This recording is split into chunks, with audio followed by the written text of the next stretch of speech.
ଖ୍ରୀଷ୍ଟର ପ୍ରିୟ ଭାଇ ଭଉଣୀ ମାନେ ମୋର ଆଶା ଆପଣ ମାନେ ଭଲରେ ଥିବେ।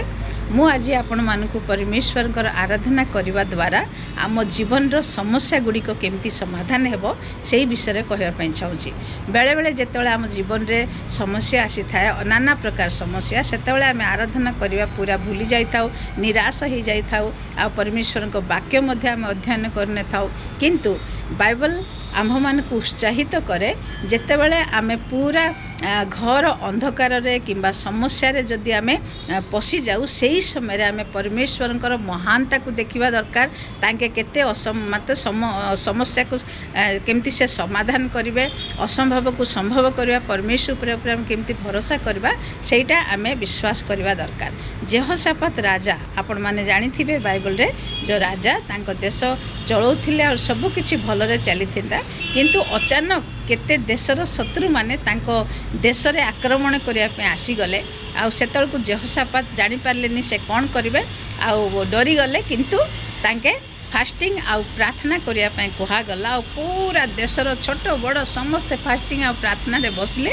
ଆଉ ସେତେବେଳେ ପରମେଶ୍ୱରଙ୍କ ବାକ୍ୟ ତାଙ୍କ ପାଖରେ ଆସିଲା, ଆଉ କୁହାଗଲା, ଯୁଦ୍ଧ ମୋହର, ଆଉ ତୁମେ ଡରିବା ଦରକାର ନାହିଁ। ଆଉ ଦେଖ, ମୁଁ ତୁମମାନଙ୍କ ଶତ୍ରୁକୁ କେମିତି ମୁଁ ପରାଜିତ କରୁଛି। ଆଉ ସେହି ସମୟରେ ସେମାନେ ଖୁସିର ସହିତ ପରମେଶ୍ୱରଙ୍କ ଧନ୍ୟବାଦ କଲେ।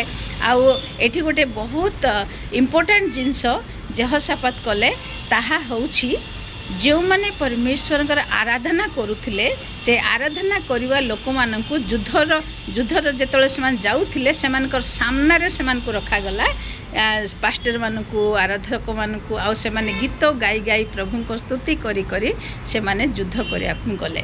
ଆଉ ଏଇଠି ବେଳେବେଳେ ଆମମାନଙ୍କୁ ମୂର୍ଖତା ଭଳି ଲାଗେ, କିନ୍ତୁ ପରମେଶ୍ୱରଙ୍କର ଯୋଜନା ଓ ଆମର ଯୋଜନା କେହି ଗୁଣା ଅଲଗା ଥାଏ, ବୁଝିପାରିଲେ।